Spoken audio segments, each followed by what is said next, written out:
إن الله وملائكته يصلون على النبي يا أيها الذين آمنوا صلوا عليه وسلموا تسليما. رب اشرح لي صدري ويسر لي أمري واحلل عقدة من لساني يفقهوا قولي. الحمد لله رب العالمين والصلاة والسلام على رسوله الأمين اما بعد. السلام علیکم ورحمۃ اللہ وبرکاتہ. میں محمد عامر سورہ کہف کی تفسیر لے کر حاضر ہو چکا ہوں. آج انشاءاللہ تعالی ہم موسیٰ علیہ السلام اور خضر علیہ السلام کی جو ملاقات ہے اس مکمل ملاقات کے بارے میں حدیث میں کیا بات بتائی گئی ہے ہم پڑھیں گے انشاءاللہ. آئیے شروع کرتے ہیں آج کا درس. ابن عباس رضی اللہ عنہما نے کہا عبی بن کعب رضی اللہ عنہ نے نبی کریم صلی اللہ علیہ وسلم سے روایت کرتے ہوئے ہم سے بیان کیا کہ موسیٰ علیہ السلام بنی اسرائیل کو کھڑے ہو کر خطاب کر رہے تھے کہ ان سے پوچھا گیا کون سا شخص سب سے زیادہ علم والا ہے. انہوں نے فرمایا کہ میں. اس پر اللہ تعالیٰ نے ان پر عتاب فرمایا کیونکہ انہوں نے علم کی نسبت اللہ تعالیٰ کی طرف نہیں کی. اللہ تعالیٰ نے ان سے فرمایا کہ میرا ایک بندہ ہے جہاں دو دریا آ کر ملتے ہیں وہاں رہتا ہے اور تم سے زیادہ علم والا ہے. انہوں نے عرض کیا اے رب العالمین میں ان سے کس طرح مل سکوں گا. سفیان نے اپنی روایت میں یہ الفاظ بیان کیے کہ اے رب وکیف لی بہ. اللہ تعالیٰ نے فرمایا کہ ایک مچھلی پکڑ کر اسے اپنے تھیلے میں رکھ لینا. جہاں وہ مچھلی گم ہو جائے بس میرا بندہ وہیں تم کو ملے گا. بعض دفعہ راوی نے بجائے فہوا سم کے فہوا سمہ کہا. چنانچہ موسیٰ علیہ السلام نے مچھلی لے لی اور اسے ایک تھیلے میں رکھ لیا. پھر وہ اور ایک ان کے رفیق سفر یوشع بن نون روانہ ہوئے. جب یہ چٹان پر پہنچے تو سر سے ٹیک لگا لی. موسیٰ علیہ السلام کو نیند آ گئی اور مچھلی تڑپ کر نکلی اور دریا کے اندر چلی گئی اور اس نے دریا میں اپنا راستہ بنا لیا.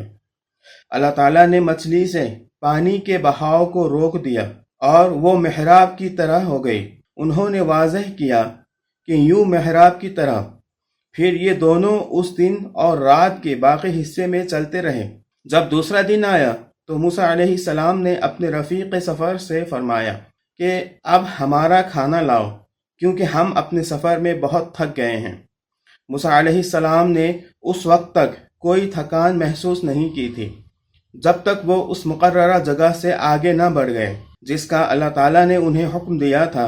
ان کے رفیق نے کہا کہ دیکھیے تو صحیح جب چٹان پر اترے تھے تو میں مچھلی کے متعلق کہنا آپ سے بھول گیا اور مجھے اس کی یاد سے شیطان نے غافل رکھا اور اس مچھلی نے تو وہیں چٹان کے قریب دریا میں اپنا راستہ عجیب طور پر بنا لیا تھا. مچھلی کو تو راستہ مل گیا اور یہ دونوں حیران تھے. موسیٰ علیہ السلام نے فرمایا یہی وہ جگہ تھی جس کی تلاش میں ہم نکلے ہیں. چنانچہ یہ دونوں اسی راستے سے پیچھے کی طرف واپس ہوئے اور جب اس چٹان پر پہنچے تو وہاں ایک بزرگ اپنا سارا جسم ایک کپڑے میں لپیٹے ہوئے موجود تھے. موسیٰ علیہ السلام نے انہیں سلام کیا اور انہوں نے جواب دیا. پھر کہا کہ تمہارے خطے میں سلام کا رواج کہاں سے آ گیا؟ موسیٰ علیہ السلام نے فرمایا کہ میں موسیٰ ہوں. انہوں نے پوچھا بنی اسرائیل کے موسیٰ؟ فرمایا کہ جی ہاں. میں آپ کی خدمت میں اس لیے حاضر ہوا ہوں کہ آپ مجھے وہ علم نافع سکھا دیں جو آپ کو سکھایا گیا ہے.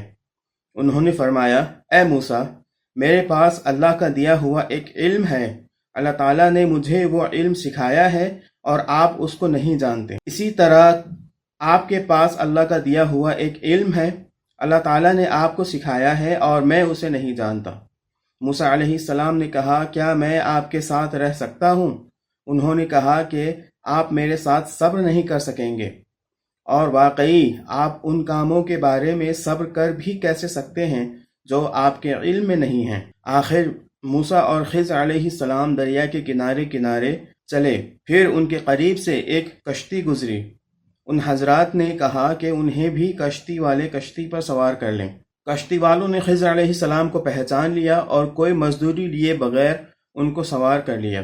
جب یہ حضرات اس پر سوار ہو گئے تو ایک چڑیا آئی اور کشتی کے ایک کنارے بیٹھ کر اس نے پانی میں اپنی چونچ کو 1 یا 2 مرتبہ ڈالا۔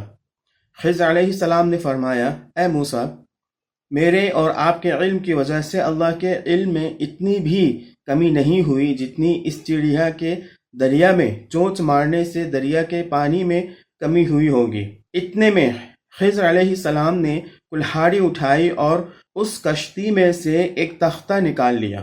موسیٰ علیہ السلام نے جو نظر اٹھائی تو اپنی کلہاڑی سے تختہ نکال چکے تھے۔ اس پر موسیٰ علیہ السلام بول پڑے کہ یہ آپ نے کیا کیا؟ جن لوگوں نے ہمیں بغیر کسی اجرت کے سوار کر لیا انہی کی کشتی پر آپ نے بری نظر ڈالی اور اسے چیر دیا کہ سارے کشتی والے ڈوب جائیں۔ اس میں کوئی شبہ نہیں کہ آپ نے نہایت ناگوار کام کیا۔ خضر علیہ السلام نے فرمایا، کیا میں نے آپ سے پہلے ہی نہیں کہہ دیا تھا کہ آپ میرے ساتھ صبر نہیں کر سکتے؟ موسیٰ علیہ السلام نے فرمایا کہ یہ بے صبری اپنے وعدہ کو بھول جانے کی وجہ سے ہوئی، اس لیے آپ اس چیز کا مجھ سے مواخذہ نہ کریں جو میں بھول گیا تھا، اور میرے معاملے میں تنگی نہ فرمائیں۔ یہ پہلی بات موسیٰ علیہ السلام سے بھول کر ہوئی تھی۔ پھر جب دریائی سفر ختم ہوا تو ان کا گزر ایک بچے کے پاس سے ہوا جو دوسرے بچوں کے ساتھ کھیل رہا تھا۔ خضر علیہ السلام نے اس کا سر پکڑ کر اپنے ہاتھ سے دھڑ سے جدا کر دیا۔ سفیان نے اپنے ہاتھ سے جدا کرنے کی کیفیت بتانے کے لیے اشارہ کیا کہ وہ کوئی چیز توڑ رہے ہوں۔ اس پر موسیٰ علیہ السلام نے فرمایا کہ آپ نے ایک جان کو ضائع کر دیا، کسی دوسری جان کے بدلے میں بھی یہ نہیں تھا، بلا شبہ آپ نے ایک برا کام کیا۔ خضر علیہ السلام نے فرمایا، کیا میں نے آپ سے پہلے ہی نہیں کہا تھا کہ آپ میرے ساتھ صبر نہیں کر سکتے؟ موسیٰ علیہ السلام نے کہا، اچھا اس کے بعد اگر میں نے آپ سے کوئی بات پوچھی تو پھر آپ مجھے ساتھ نہ لے چلیے گا، بے شک آپ میرے بارے میں حد عذر کو پہنچ چکے ہیں۔ پھر یہ دونوں آگے بڑھے اور جب ایک بستی میں پہنچے تو بستی والوں سے کہا کہ وہ انہیں اپنا مہمان بنا لیں، لیکن انہوں نے انکار کیا۔ پھر اس بستی میں انہیں ایک دیوار دکھائی دی جو بس گرنے ہی والی تھی۔ خضر علیہ السلام نے اپنے ہاتھ سے یوں اشارہ کیا، سفیان نے کیفیت بتانے کے لیے اس طرح اشارہ کیا جیسے وہ کوئی چیز اوپر کی طرف پھیر رہے ہوں۔ موسیٰ علیہ السلام نے کہا کہ یہ لوگ تو ایسے تھے کہ ہم ان کے یہاں آئے اور انہوں نے ہماری میزبانی سے بھی انکار کیا، پھر ان کی دیوار آپ نے ٹھیک کر دی، اگر آپ چاہتے تو اس کی اجرت ان سے لے سکتے تھے۔ خضر علیہ السلام نے فرمایا کہ بس یہاں سے میرے اور آپ کے درمیان جدائی ہو گئی۔ جن باتوں پر آپ صبر نہیں کر سکتے میں ان کی تعویل و توجیح اب آپ پر واضح کر دوں گا۔